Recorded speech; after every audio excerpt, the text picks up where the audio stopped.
राधे राधे। आज की कहानी है हाउसवाइफ काव्या।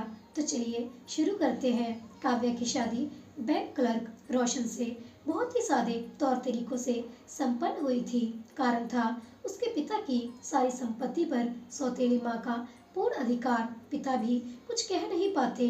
व्यापार में एक के बाद एक हुए घाटे और पत्नी की असमय मौत ने उन्हें तोड़ दिया था।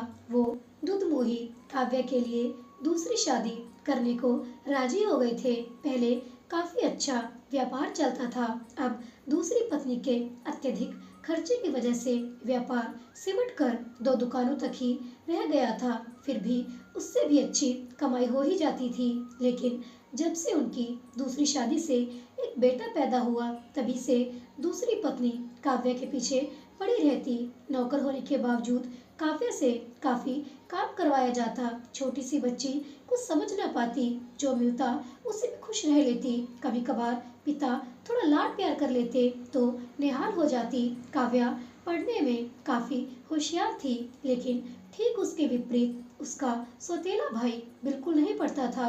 थोड़ा शरारती तो था ही शुरू से, ऊपर से हर समय के लाड प्यार ने हद से ज्यादा बिगाड़ दिया था। जब अभिभावकों को मिलने बुलाया जाता तो काव्य के क्लास टीचर उसकी तारीफों के पुल बांधते नहीं थकते थे। वहीं दूसरी ओर उसके छोटे भाई कार्तिक के क्लास टीचर उसकी शैतानियों के लिए माता पिता को काफी कुछ सुनाते, जिससे काव्य की सौतेली माँ मन ही मन जल भुन कर राख हो जाती। वो जितनी नफरत उससे करती, काव्या उतनी ही हर चीज में परफेक्ट होकर निकलती, मानो जैसे कोयले के टुकड़े को हीरा बनाकर निकाला गया हो। काव्या के 10वीं पास करते ही सौतेली माँ उसकी शादी करवाने के चक्कर में पड़ गई। लेकिन इस बार उसके पिता ने कहा कि पहले काव्या कॉलेज की पढ़ाई पूरी करेगी, तभी उसकी शादी होगी। इसी बात पर घर में कितनी बार कोहराम मचा।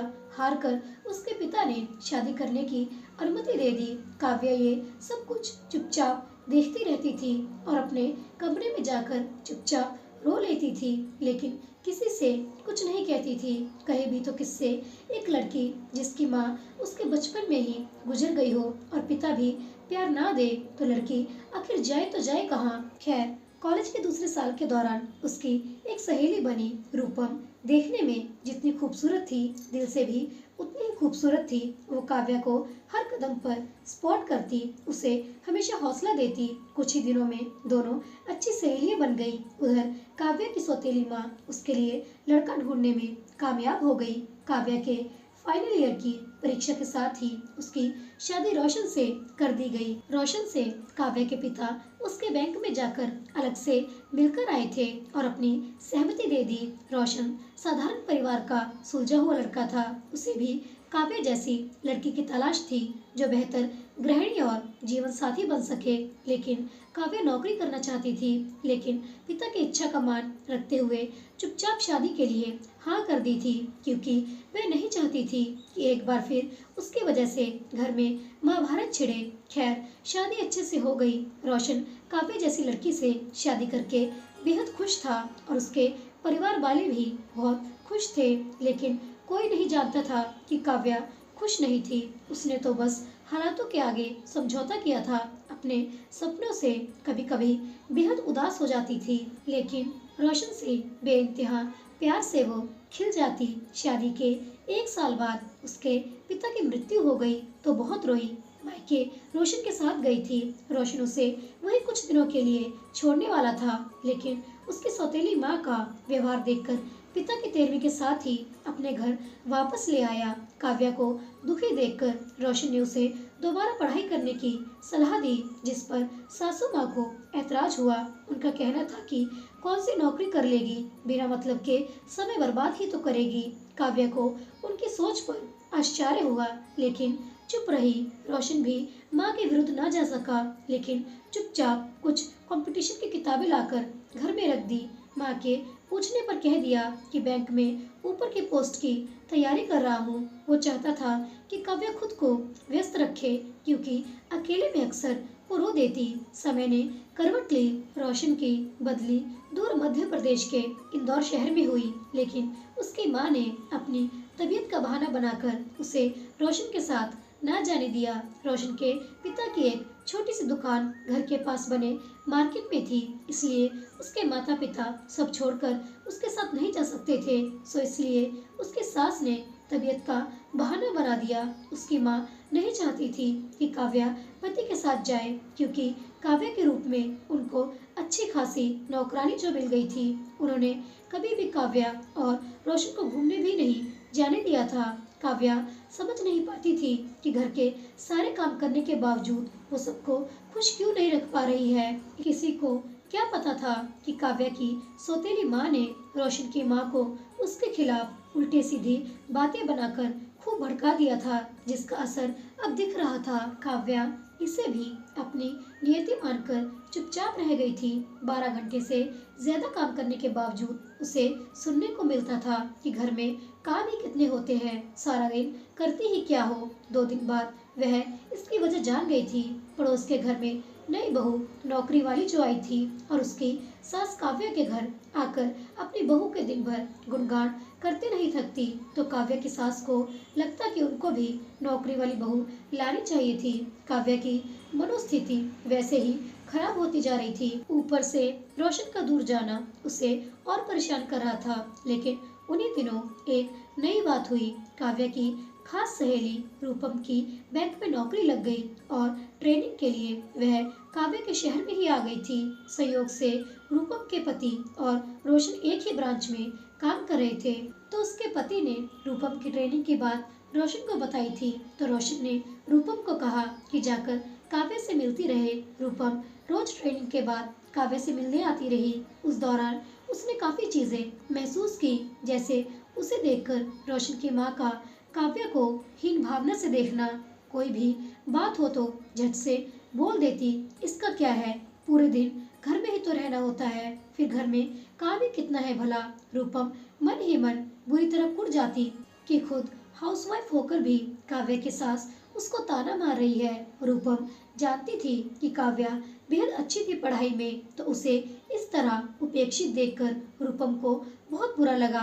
काव्या के रूप में किताबें देखकर रूपम ने मन ही मन कुछ सोचा और ट्रेनिंग समाप्त कर अपने घर चली गई। वहीं पर एक दिन रोशन को अपने घर खाने पर बुलाकर उसने रोशन से काव्या की पढ़ाई की बात छेड़ दी। रोशन को उसके बारे में जानकर आश्चर्य हुआ कि इतनी पढ़ने में होशियार लड़की उसके घर में हाउसवाइफ बनकर रहती है और कभी कोई शिकायत नहीं करती। लेकिन उसकी आंखों की हल्की उदासी रोशन से छिपी नहीं थी। रूपम ने कहा कि आप उसे अपने पास ले जाइए, तो रोशन ने कहा कि लाना तो चाहता हूँ, लेकिन माँ की तबीयत थोड़ी ठीक नहीं रहती, इसलिए काव्या को वहाँ छोड़ा है। जबकि अपनी आंखों से रोशन की माँ को सही सलामत रूपम देख आई थी। रूपम समझ गई कि उसकी सास ही उसे नहीं आने देना चाहती, तो उसने इसका भी तोड़ निकाला। रोशन से कहा कि आप एक नौकरानी की व्यवस्था कर दीजिए। आपके पड़ोस के घर में जो आती है वह पूरा काम करती है, मैंने खुद देखा है। काव्या के जिस पड़ोस के घर नौकरी वाली बहू आई थी, उसी घर में नौकरानी आती थी जो पूरा काम करती थी। चूँकि पिछले दिनों रूपम का रोज ही काव्या के घर आना जाना लगा रहता था, तो वह भी सब कुछ अपनी आंखों से देख चुकी थी।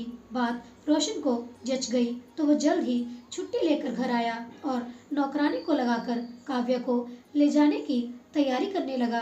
काव्या एकदम आश्चर्यचकित थी कि अचानक से ये क्या हो गया। वो सारी बातों से अनजान थी, लेकिन वह पति के साथ जाने के नाम से बहुत खुश हो गई थी। उधर काव्या की सास तो बेटे के अचानक आ जाने से बीमारी का बहाना भी न बना पाई थी। ये आइडिया भी इनडायरेक्टली रूपम ने ही दिया था कि रोशन आप तो एकदम से घर जाकर सबको सरप्राइज दे दीजिए। वह जानती थी कि अगर रोशन ने काव्या को साथ लाने के लिए पहले ही बताया तो पक्का उसके सास फिर से कोई न कोई बहाना बनाएगी, इसलिए उसने ये सब किया था। माँ को बिल्कुल ठीक देखकर रोशन खुश हुआ और फिर भी माँ की सहायता के लिए नौकरानी लगवा दी। अब उसकी माँ को कोई बहाना नहीं सूझ रहा था। बेमन से दोनों को आशीर्वाद देकर विदा कर दिया। दोनों के विदा होते ही पड़ोसन फिर अधमकी और कहा, देखा ले गई न बेटे को अचानक से, और तुम देखती रह गई। काव्या की सास ने कोई जवाब न दिया, लेकिन मन ही मन कुढ़ तो जरूर ही रही थी। उधर रेलगाड़ी में रोशन के साथ सफर करते हुए काव्या को पता चला कि रूपम ने यह सब किया है, तो उसने मन ही से उसे बहुत धन्यवाद किया और सोचा कि सगी न होकर भी कितना कुछ किया है मेरे दोस्त ने। तभी रोशन ने उसे चाय दी तो उसे पीकर काव्या बोली, कितना बेकार टेस्ट है इसका। अरे इससे भी बेकार चाय पीकर गुजारा कर रहा हूँ काव्या तुम्हारे बिना, तुम क्या जानो। हंसते हुए रोशन ने कहा। चाय पीकर काव्या खिड़की से बाहर देखने लगी। काव्या तो रोशन के मुंह से अपना नाम सुनकर लजा ही गई थी। भले ही शादी के 2 वर्ष बीत चुके थे, लेकिन पति के साथ पहली बार अकेले कहीं जाने का अवसर काव्या को अब मिला था। उसकी सास को लगता था कि वो उसे रोशन से छीन लेगी, इसलिए वो दोनों को अलग रखने की हर मुमकिन कोशिश करती थी और इसमें उनका कान का कच्चा होना भी प्रमुख कारण था। जल्द ही दूसरों की बातों में आने वाले लोग अपना नुकसान कर बैठते हैं। काव्या की चुप्पी देखकर तो उनको लगता था कि वो जीत गई, लेकिन ये नहीं जानती थी कि वो काव्या और खुद अपने बेटों की नजरों से कितनी गिरती जा रही हैं। काव्या को तो बचपन से ही सुख नाम की चीज नहीं मिली थी। ना जाने उस लड़की की किस्मत विधाता ने ऐसे क्यों लिख दी थी। न मायके में सुख मिला और न ससुराल में, बस एक रोशन ही था जो उसका ख्याल रखता था, तो वो भी कितनी देर ही मिलता था उससे। घर से सुबह 9 बजे जो निकलता तो रात को 7 बजे तक आ पाता। बैंक दूर था, इसलिए खाना पीना बर्तन किचन समेटते समेटते काव्या को रात के 11 बज जाते। कई बार कमरे में जाते जाते देर हो जाती तो देखती हरा थका रोशन सोया हुआ है, तो काव्या भी उसको ब्लैंकेट उड़ाकर खुद कपड़े बदलकर पास सो जाती। काव्या काव्या उठो, कुछ खा लो ना, कब से जगा रहा हूँ। काव्या को जगाते हुए रोशन ने कहा। हड़बड़ाकर काव्या ने इधर उधर देखा तो समझ में आया कि सोचते सोचते वो तो सो ही रही थी। तभी फिर से रोशन ने कहा कि ट्रेन में भी इतनी गहरी नींद में सोई हुई हो, मुझे तो नींद ही नहीं आती ट्रेन में। वो सॉरी, काव्या ने सुकुचाते हुए कहा। अरे कोई बात नहीं, चलो अब मुंह धो लो, स्टेशन आने ही वाला है इसलिए जगाया है, वरना तुम तो सोते हुए बड़ी प्यारी लग रही थी। काव्या एक बार फिर नई नवेली दुल्हन की तरह शर्मा गई। काव्या बाथरूम चली गई तो रोशन ने गौर किया काव्या ज्यादा ही कमजोर और उदास सी दिख रही थी। जब वह उसके साथ रहा करता था तब तो ऐसा नहीं था। उसे महसूस हुआ कि रूपम ने काव्या को लेकर आने की बात सही कही थी। स्टेशन पर रूपम अपने पति के साथ काव्या को रिसीव करने आई थी। फूलों का गुलदस्ता देखते ही काव्या की आंखों में आंसू छलक उठे। आज तक इस तरह से उसका किसी ने भी स्वागत नहीं किया था। रूपम उन्हें अपने घर ले गई। घर जाकर दोनों अच्छी तरह फ्रेश हुए तो रूपम ने उनके लिए खाना लगाया। काव्या को कोई काम न करने दिया। रूपम ने खाने के बाद काव्या को आराम करने रूम में भेज दिया और रूपम ने रोशन से उसके घर की चाबी ले ली। रोशन को समझ नहीं आ रहा था कि क्या कर रहे हैं दोनों पति पत्नी, लेकिन उसे काव्या को खुश देखकर बहुत अच्छा लग रहा था। थोड़ी देर बाद ही रूपम के पति ने वापस आकर उनको अपने साथ चलने को कहा। रूपम वहीं रुक गई थी काव्या और रोशन को लेकर। जब रूपम के पति उनके फ्लैट पर पहुंचे तब वहां पहले से मौजूद रूपम ने दोनों की आरती उतारी और एक साथ प्रवेश करवाया। पीछे से रूपम के पति दोनों पर फूल की वर्षा कर रहे थे। काव्या के साथ साथ इस बार रोशन भी दंग था। घर देखकर पूरे घर में चारों तरफ फूल ही फूल दिख रहे थे। काव्या बेहद खुश थी। उसे फूलों के सजे घर बहुत ही पसंद थे, लेकिन अपनी मर्जी से जीने का हक भी कहाँ मिल पाया था उसे। तो आज उसे ऐसा महसूस हो रहा था जैसे वो पहली बार गृह प्रवेश कर रही हो। उसने रूपम की तरफ देखकर कृतज्ञता प्रकट की।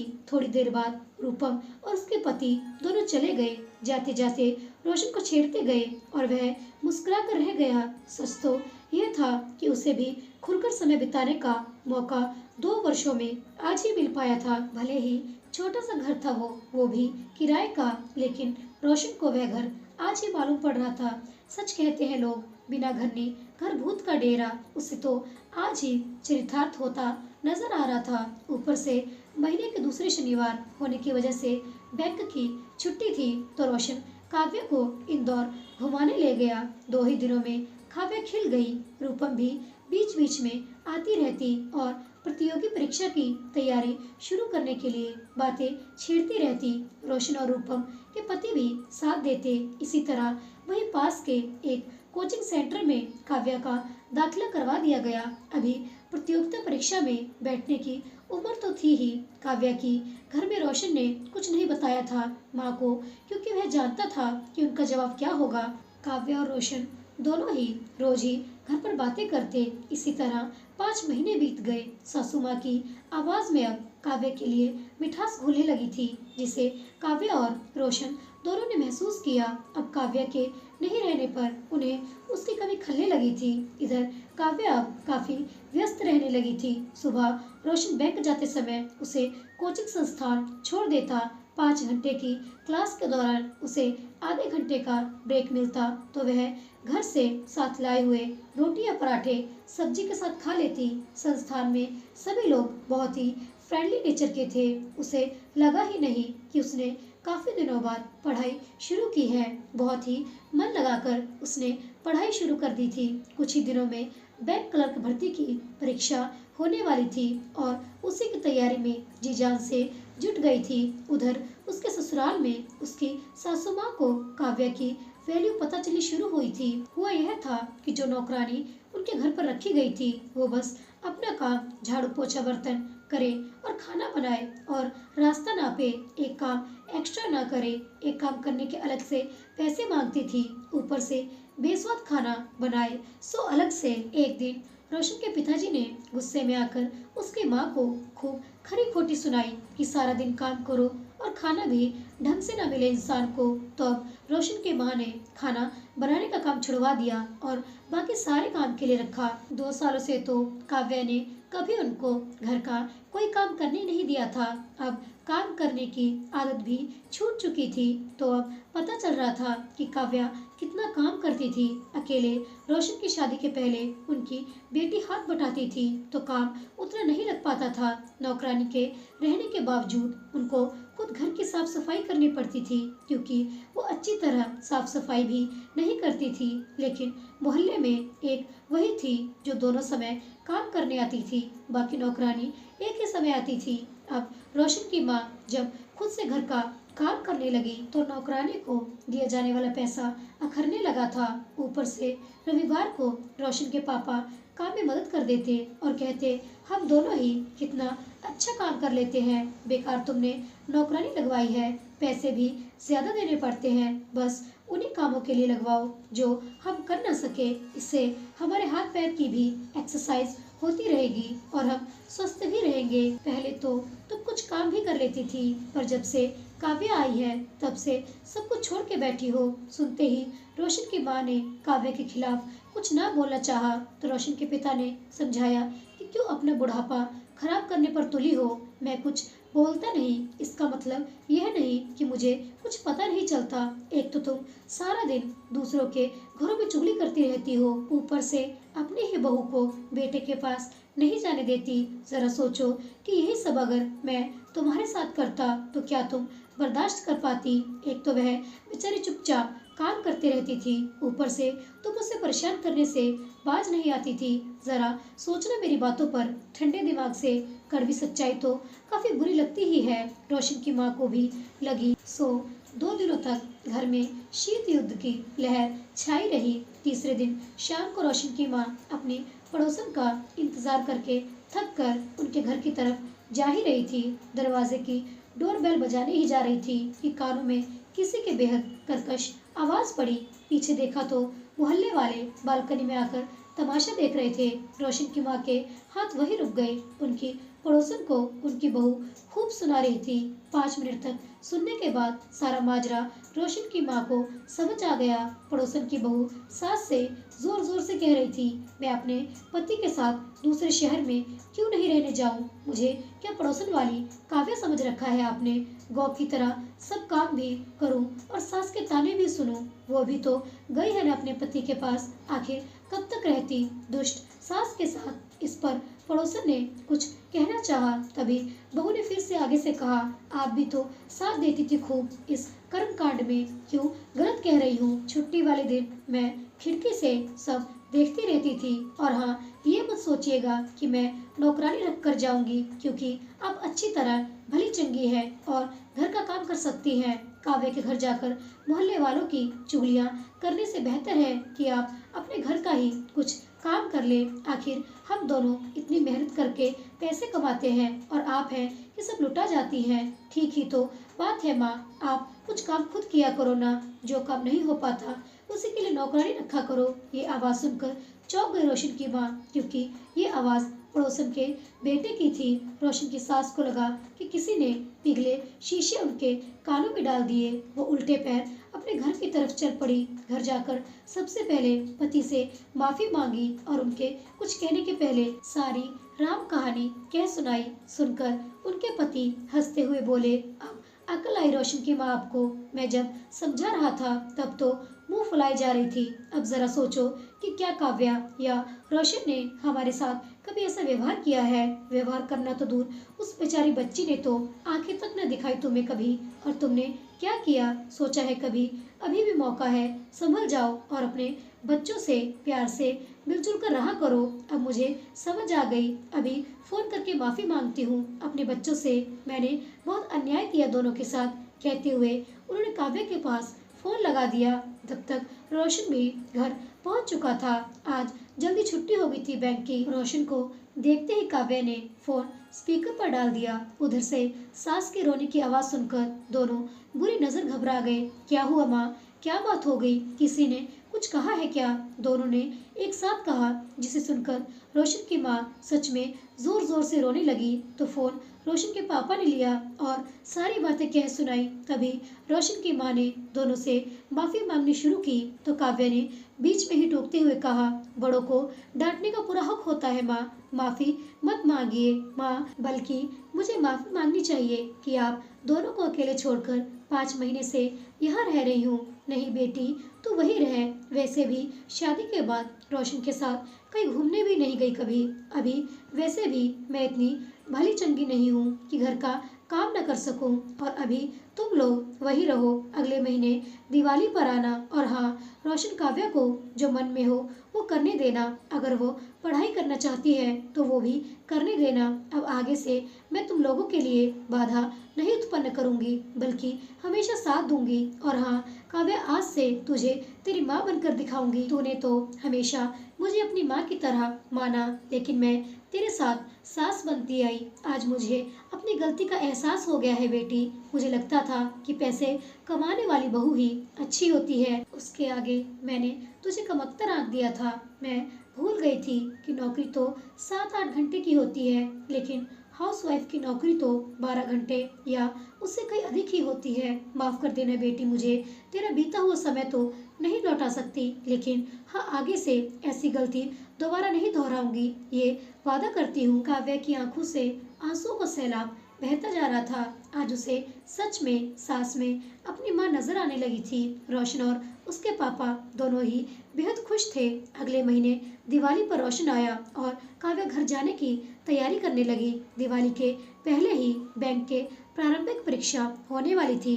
परीक्षा वाले दिन काव्या ने सास ससुर को अपनी तैयारी के बारे में बताया तो वह बहुत खुश हुए और उसे ढेरों आशीर्वाद दिया। काव्या परीक्षा देकर रोशन के साथ घर वापस लौट आई। इस बार सचमुच खुशियों की दिवाली मनी थी उनके घर में, क्योंकि इस बार हाउसवाइफ की कीमत सबको समझ आई थी। उधर पड़ोसन की बहू घर अलग लेकर रहने जा चुकी थी और उसकी सास ने मोहल्ले की चुगलियां करनी बंद कर दी थी और अब मोहल्ले वाले उनकी चुगलियां करते थे। कुछ दिनों बाद रिजल्ट आया, जिसमें काव्या ने प्रारंभिक परीक्षा पास कर ली थी। अब मेन परीक्षा की तैयारी करनी थी, तो उसकी सास ने उसे रोशन के साथ भेज दिया और खुद कुछ दिनों के लिए उनके साथ रहने चली गई, जिससे काव्या का घर के कामों को करने में समय बर्बाद न हो पाए और अपनी तैयारी अच्छी तरह से कर सके। रूपम भी काव्या की सास के बदले व्यवहार को देखकर बहुत खुश थी।